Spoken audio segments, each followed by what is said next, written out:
The eviction notice had been taped to his door for 11 days. Marcus Dwyer had read it so many times the words had lost their meaning, become abstract shapes that nonetheless carried the weight of everything he was about to lose. 42 years old, 18 months unemployed, and a 7-year-old daughter who still believed her father could fix anything.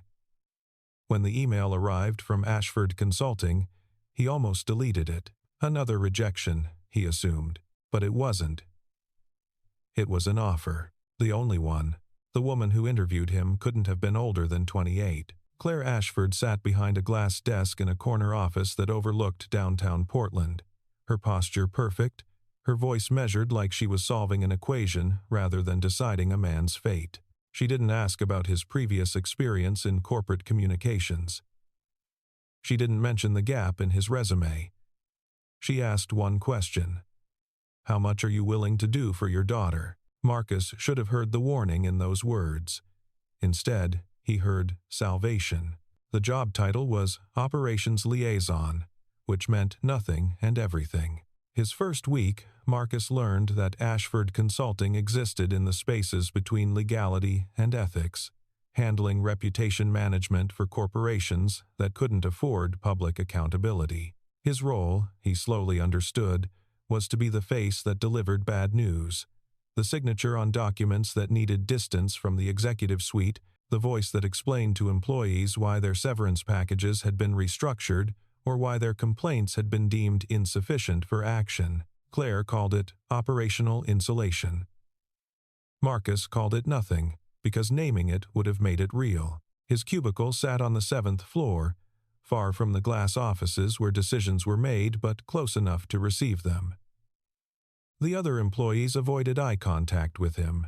During his second week, a woman from accounting whispered as she passed his desk, "You're the new buffer."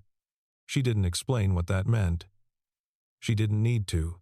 At home, his daughter Lily noticed the change before he did. She was 7, old enough to sense shifts in emotional weather but too young to understand their origins. "Daddy, how come you don't sing anymore?" she asked one evening while he heated leftover pasta.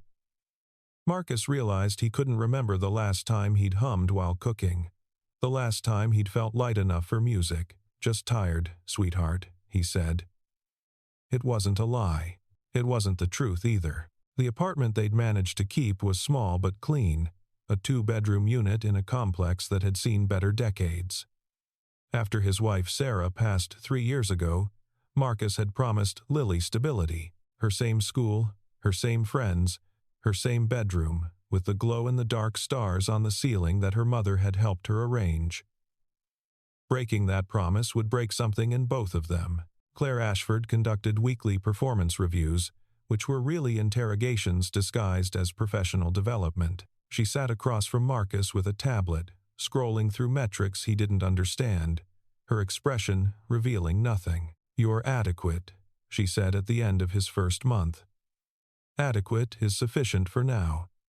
The way she said it made clear that adequate was also disposable. He learned to read her in fragments, the slight pause before she delivered criticism, the way her fingers tapped the desk when she was calculating outcomes, the complete absence of small talk, as if human connection were an inefficiency she'd optimized out of her life. Claire Ashford had built a consulting empire before 30, had been profiled in business magazines as a prodigy of strategic thinking, had never once, as far as Marcus could tell, considered the human cost of her calculations. Lily started asking fewer questions about his work. Children adapt to silence faster than adults realize, learn to navigate around the things their parents won't discuss. Marcus told himself he was protecting her. He was really protecting himself from seeing his choices reflected in her eyes. The first document he signed that kept him awake was a termination package for a 53-year-old project manager named David Chen. The package was legal but cruel, structured to minimize the company's exposure while maximizing the employee's difficulty in seeking recourse. Marcus had been told to present it as generous. He had been told to smile. David Chen had sat across from him in a conference room with no windows, his hands shaking slightly as he read the terms. "I have 2 kids in college," he said. My wife just started chemotherapy. Marcus had nodded, kept his face professionally neutral, delivered the rehearsed lines about transition support and outplacement services. Afterward, he'd gone to the bathroom and stood at the sink for 10 minutes, unable to look at his own reflection. Claire had called it a successful outcome. By his third month, Marcus understood the architecture of his position with brutal clarity.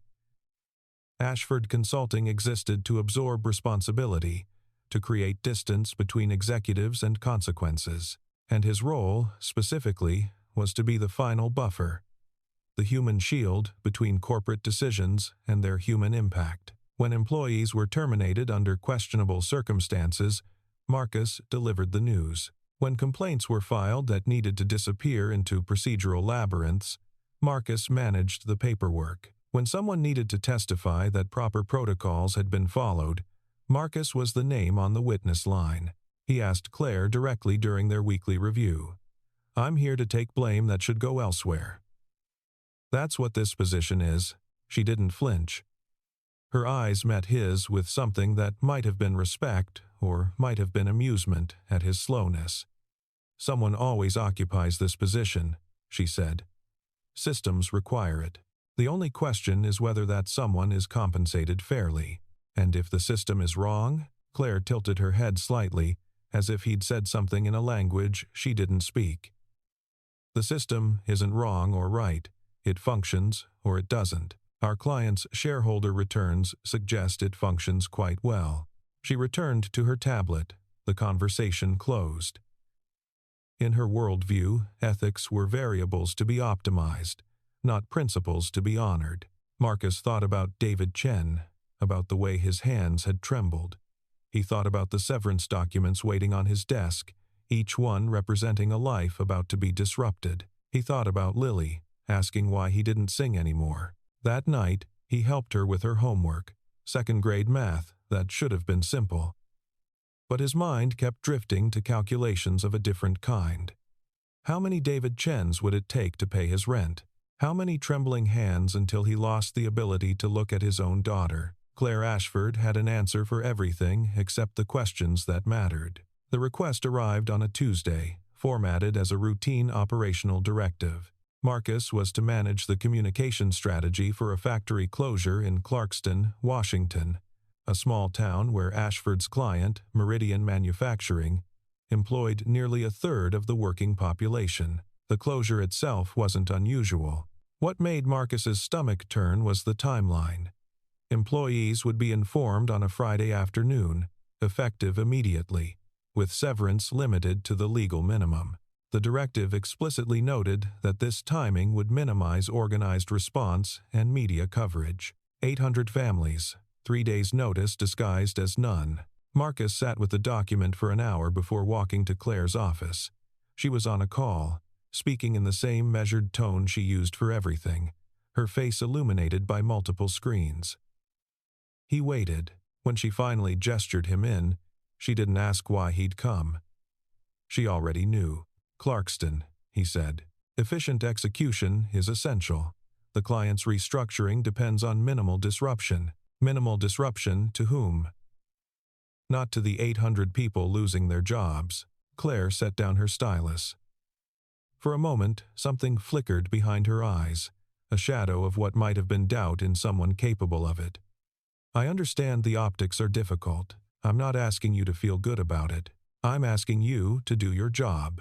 My job is to help destroy a town. Your job is to manage communications." The decision to close the factory was made months ago by people far above either of us. Your involvement doesn't create the outcome, it simply manages it. She leaned forward slightly, her voice dropping to something almost intimate.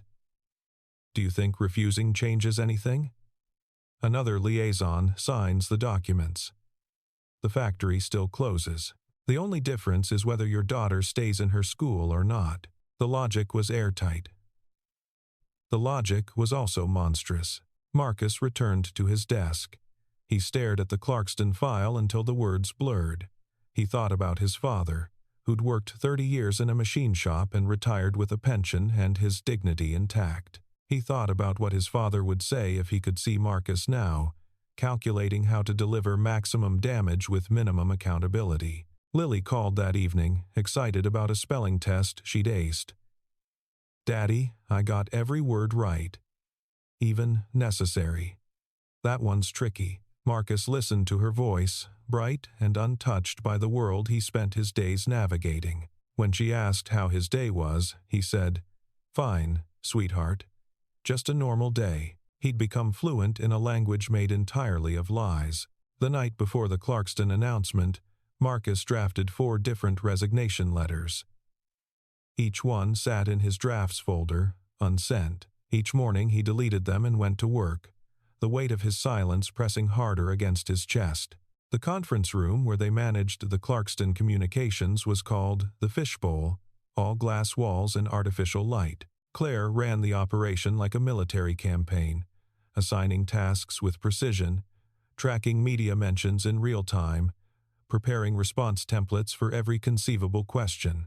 Marcus watched her work, watched the way she never hesitated, never paused to consider that each data point on her screen represented a family.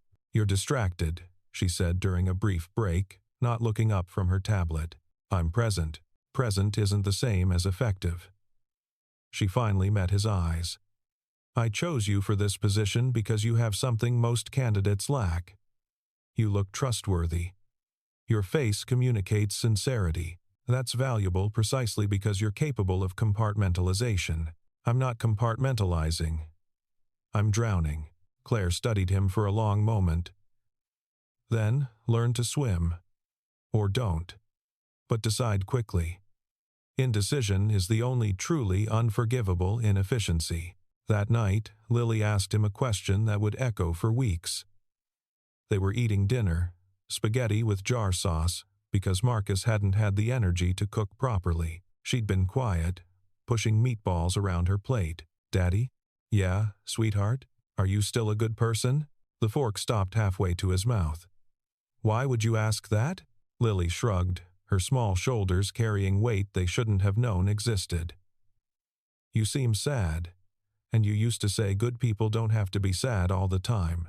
So I wondered if maybe you did something not good." Marcus set down his fork. He looked at his daughter, at the eyes that still held so much of her mother, and felt something crack in his chest. "I'm trying, Lily. I'm trying to be good." She nodded slowly, accepting this. But the question stayed in the air between them, a verdict not yet delivered. Claire called him into her office on a Thursday afternoon, 6 weeks after Clarkston. The town had made local news briefly, then disappeared into the noise of 100 other small tragedies. Marcus had stopped counting the documents he'd signed, the conversations he'd managed, the human damage he'd helped distribute. She was standing by the window when he entered, which was unusual. Claire Ashford preferred to sit, to maintain the geometry of authority. Standing suggested something different, something honest. "Close the door," she said. He did. "I'm going to tell you something I've never told any liaison, and then you're going to understand exactly what your position means." Marcus felt the air pressure in the room change, felt the weight of revelation before it arrived. "This role exists," Claire said slowly, "because I created it. 3 years ago, when I took over this company from my father, I inherited certain liabilities, legal exposure from decisions made before my time, ethical compromises embedded in client relationships I couldn't afford to sever." She turned to face him. The operations liaison position was designed to provide insulation, not for the clients. For me, the words landed like physical blows. "You built a role specifically to take blame for your decisions. I built a role to protect the company's leadership from accountability that would have destroyed everything I'd worked to create." Her voice held no apology, no shame. "Every signature you've added, every document you've managed, creates a paper trail that leads to you. Not to me, not to this office. To you." Marcus's legs felt unstable. He reached for the chair behind him, lowered himself into it. "And if something goes wrong, if there's an investigation, a lawsuit, then there's documentation showing that operational decisions were made at your level. You were given authority. You exercised it. I merely provided strategic guidance. Strategic guidance. The words tasted like ash. Claire sat across from him, her posture finally relaxing into something approaching humanity. I'm telling you this because you've proven reliable, and because I believe in informed consent, even if that consent is retroactive. You can leave, and your knowledge becomes a liability I'll need to manage. Or you can stay, understanding exactly what you're participating in, and be compensated accordingly. The raise she offered was substantial. Enough to move to a better apartment. Enough to start saving for Lily's college. Enough to buy a version of security that came with its own price tag.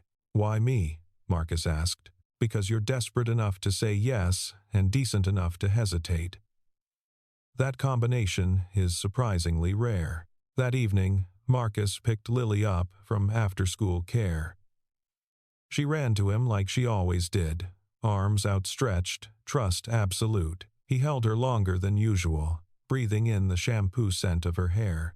On the drive home, she chattered about her day, about a boy who'd gotten in trouble for throwing crayons, about a book her teacher was reading to the class. Marcus listened, responded in the right places, felt the normalcy of it like a knife against his skin. She didn't know. She couldn't know. But somewhere in the car, in the space between her innocent voice and his guilty silence, a decision was forming. Marcus submitted his resignation the following Monday. The letter was brief, professional, deliberately bland. He walked it directly to Claire's office and placed it on her desk while she was reading something on her tablet. She picked it up, scanned it, set it down. Her expression revealed nothing, but something shifted in the air between them. Effective in 2 weeks, she said. Effective immediately. I'm not signing anything else. That's not how this works. It is now. Claire stood, and for the first time, Marcus saw something other than calculation in her eyes. It looked almost like confusion, the disorientation of someone whose equation had returned an unexpected result. You understand what this means. No severance. No reference. Given what you know about your role here, finding equivalent employment will be challenging. I understand. You could lose your apartment. Lily could lose her school. I understand that too. She walked to the window, her back to him. I don't understand, she said quietly. You had the information. You knew the trade-offs. The logical choice was to stay, accept the compensation, and manage your exposure. Instead, you're choosing damage, significant damage, to yourself and your daughter. Marcus stood, feeling lighter than he had in months despite everything that was about to collapse. That's the thing about logic, Claire. It only works if you're measuring the right variables. And what variables am I missing? The way my daughter looks at me when she asks if I'm still a good person. The fact that I couldn't answer her. The weight of knowing that every day I stayed, I was teaching her that integrity is negotiable if the price is right. He paused at the door. You asked me once how much I was willing to do for my daughter. Turns out the answer is, not this. Not anymore. He left before she could respond. The consequences arrived with bureaucratic precision. Without severance, Marcus had savings to cover perhaps 6 weeks.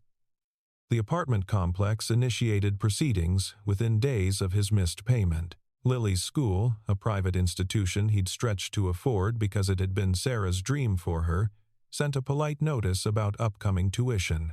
But something else happened too, something Marcus hadn't anticipated.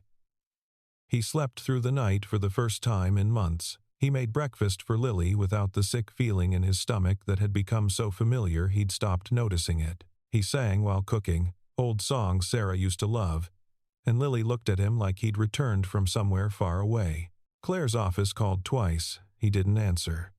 On the 3rd day after his departure, he found her waiting outside his apartment building. She looked different outside the glass tower, smaller somehow, though her posture remained immaculate. She wore a coat that probably cost more than his monthly rent, but her face carried something he'd never seen in the office. Uncertainty. I'm not coming back, Marcus said. I know. That's not why I'm here. They walked to a small park down the block, sat on a bench where Marcus used to bring Lily to feed pigeons. The late autumn air was sharp, the trees nearly bare. Claire sat with her hands folded, staring straight ahead. "I've been running models," she said finally, "trying to understand your decision through every framework I know. Game theory, behavioral economics, rational choice analysis.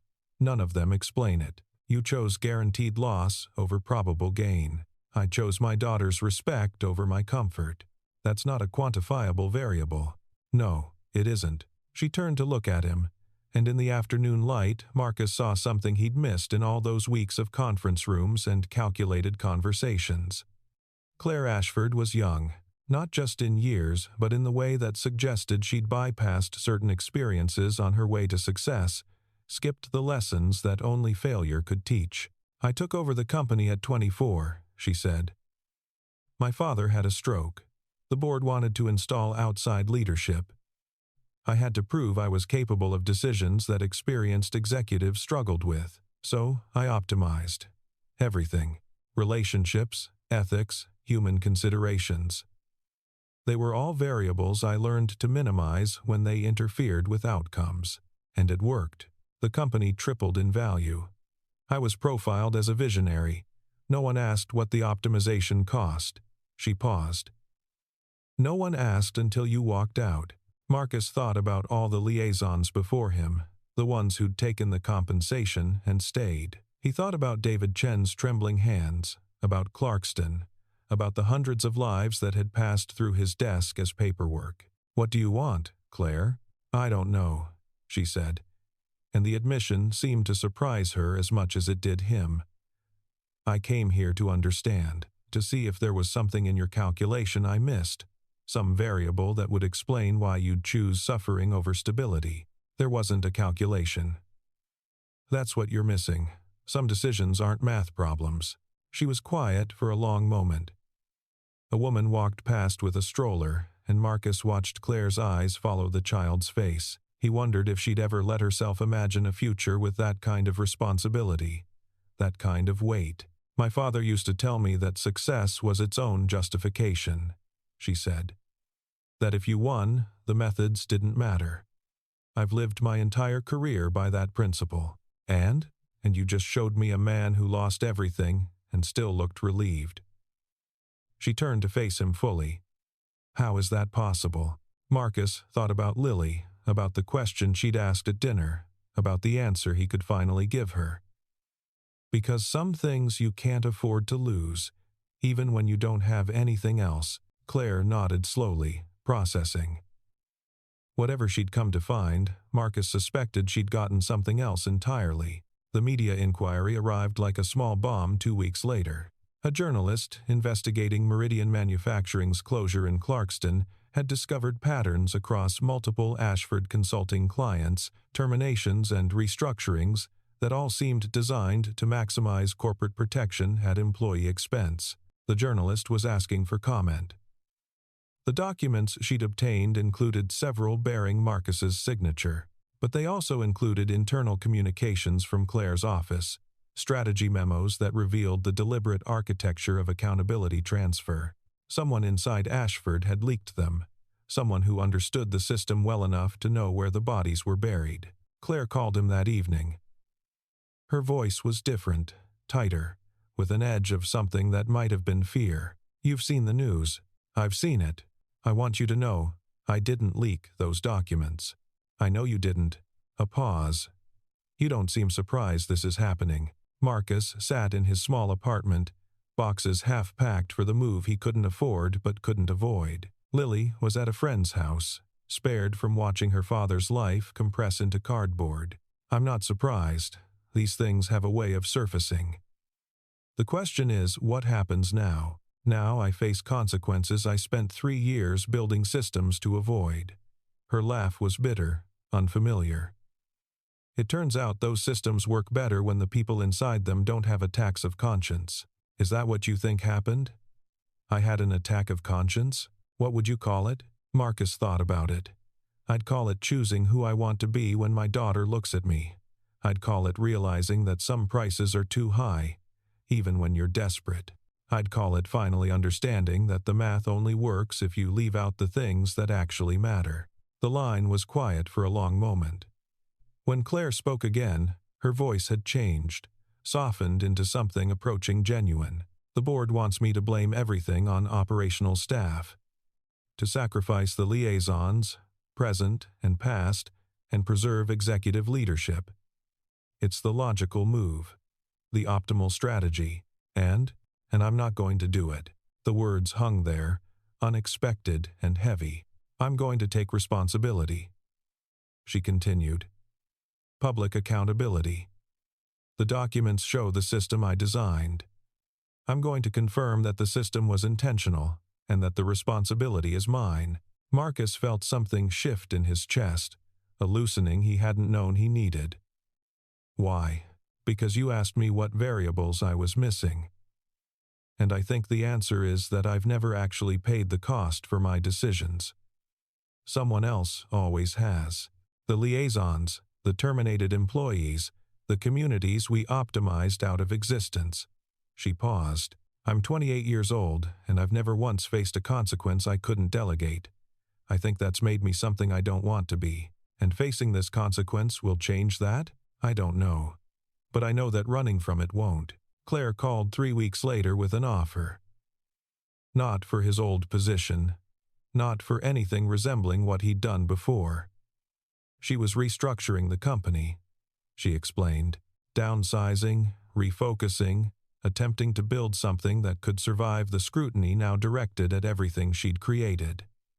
She needed people who understood the ethical failures of the old system, people who could help build something different. I'm offering you a position in compliance oversight, she said. You'd report directly to an independent board committee. Your job would be to prevent exactly the kind of architecture you were part of before. Marcus listened, watching Lily through the window as she practiced cartwheels in the small yard of their new apartment. A cheaper place in a less desirable neighborhood, but still within the district for her school. She'd adapted, as children do, turning the smaller space into an adventure rather than a loss. Why me? Because you quit. Because you saw the system from inside and rejected it when rejection cost you everything. That perspective is valuable precisely because it can't be bought. What makes you think I'd say yes? Claire was quiet for a moment. I don't think you will. But I'm asking anyway. The offer is real, the compensation is transparent, and the role has actual authority. You'd be able to stop things like Clarkston before they happened. Marcus thought about the documents still circulating, the investigation still unfolding, the consequences still arriving for decisions made in glass offices by people who'd never expected to face them. He thought about Claire's voice on the phone, different now, carrying something that sounded almost like humility. I'll think about it, he said. He did think about it. For days, while packing boxes, while cooking dinner, while helping Lily with homework that had gotten harder as the year progressed. He thought about what it would mean to go back into that world, even in a different role. He thought about whether change was possible from inside a system designed to resist it. Lily found him one evening staring at the offer letter Claire had sent, the formal terms laid out in language that couldn't capture what was really being asked. Daddy? Is that from your old work? Sort of. They want me to come back, to help make things better. Lily considered this with the seriousness children bring to questions adults have learned to complicate. Will it make you sad again? I don't know, sweetheart. Maybe sometimes. Then why would you do it? Marcus pulled her onto his lap, felt the weight of her trust against his chest. Because sometimes the things that are hard are also the things that matter. And because someone has to try to make things better, even when it's not easy. She nodded slowly. Like cleaning your room even when you don't want to. Marcus laughed, the first genuine laugh he'd managed in weeks. Something like that. The meeting with Claire took place in a coffee shop rather than her office. She'd suggested it. This neutral ground away from the glass towers and power geometries of the corporate world. She looked tired, Marcus noticed. The investigation had taken a visible toll, aging her in ways that went beyond the physical. I accepted responsibility publicly, she said. The board wanted to fight it, but I told them I'd resign rather than deflect. They're still deciding whether to fire me anyway. How does that feel? Terrifying. Clarifying. Both at the same time. She wrapped her hands around her coffee cup. A gesture that seemed almost vulnerable. I've spent my entire adult life building systems to protect myself from exactly this kind of exposure. Now that I'm exposed, I keep waiting for the catastrophe. But it hasn't come. Or maybe it has. And it's survivable. Consequences usually are. That's easy for you to say. You've been surviving them your whole life. Marcus shook his head. No. I just didn't have the resources to build walls against them. That's not the same as being good at survival. It's just being poor. Claire absorbed this, nodded slowly. I never thought about it that way. You never had to. They sat in silence for a moment. Two people who'd arrived at the same table from very different directions. Outside, the ordinary business of the city continued. People walking to appointments, parents pushing strollers, the endless motion of lives being lived without awareness of corporate strategy or ethical architecture. I'm going to accept your offer, Marcus said finally. But I have conditions. Name them. The oversight role reports to the board, not to you. I have termination protection for whistleblowing. And if I find evidence that the old systems are being rebuilt under new names, I have authority to go public. Claire didn't flinch. Those conditions would make your position more powerful than most executive roles. That's the point. She extended her hand across the table. Agreed. They shook on it. A handshake that meant more than any contract could capture. Marcus thought about all the handshakes he'd offered in conference rooms, delivering news that destroyed lives while maintaining professional composure. This one felt different. This one felt like possibility. One more thing, Claire said as they stood to leave. I never apologized. For what I designed, for what I asked you to do, for the position I put you in. Would an apology change what happened? No. But I'm learning that some things need to be said anyway. Not because they change the past, but because they shape the future. Marcus nodded. It wasn't forgiveness, not yet. But it was a start. The drive home took him past the old apartment complex, the one they'd been evicted from during his darkest weeks. Someone else lived there now, probably struggling with their own invisible battles, their own impossible choices. Marcus didn't slow down. The past was a place to learn from, not a place to live. Lily was waiting at the window when he arrived, her face lighting up when she saw his car. She ran to meet him at the door, full of news about school and friends and a drawing she'd made of their family, stick figures standing in front of a house with a smoking chimney, even though their apartment didn't have one. Daddy, look, I drew us. And Mommy's in heaven, but she's watching. Marcus took the drawing, studied the careful crayon strokes, the way Lily had given everyone enormous smiles. In the corner of the page, she'd written, "My family," with the confident misspelling of a child who hadn't yet learned to doubt herself. It's beautiful, sweetheart. Are you still sad? He knelt to her level, looking into eyes that held so much of Sarah, so much of the future. Not today. Today, I feel like things might be getting better. Because of the new job? Partly. But mostly because of you. Because every day, you remind me what actually matters. Lily hugged him with the fierce completeness that only children can manage. Arms tight around his neck. Trust absolute. Marcus held her, breathing in the simple miracle of her existence. He'd lost a lot in the past year. An income, an apartment, a version of security that had turned out to be illusion. But he'd kept the thing that mattered most. When his daughter looked at him now, she saw someone trying to be better, someone who'd made hard choices and survived them, someone worth trusting. Claire Ashford was learning, slowly and painfully, that success measured only in returns was no success at all. She was younger than Marcus, with more time to change, more opportunity to build something different from the wreckage of her early ambitions. Whether she would manage it, he couldn't say. But she was trying, and trying was more than she'd done before. The drawing went on the refrigerator, held by magnets shaped like fruit. Marcus made dinner while Lily set the table. her small hands careful with the placement of forks and napkins. Ordinary moments, ordinary grace.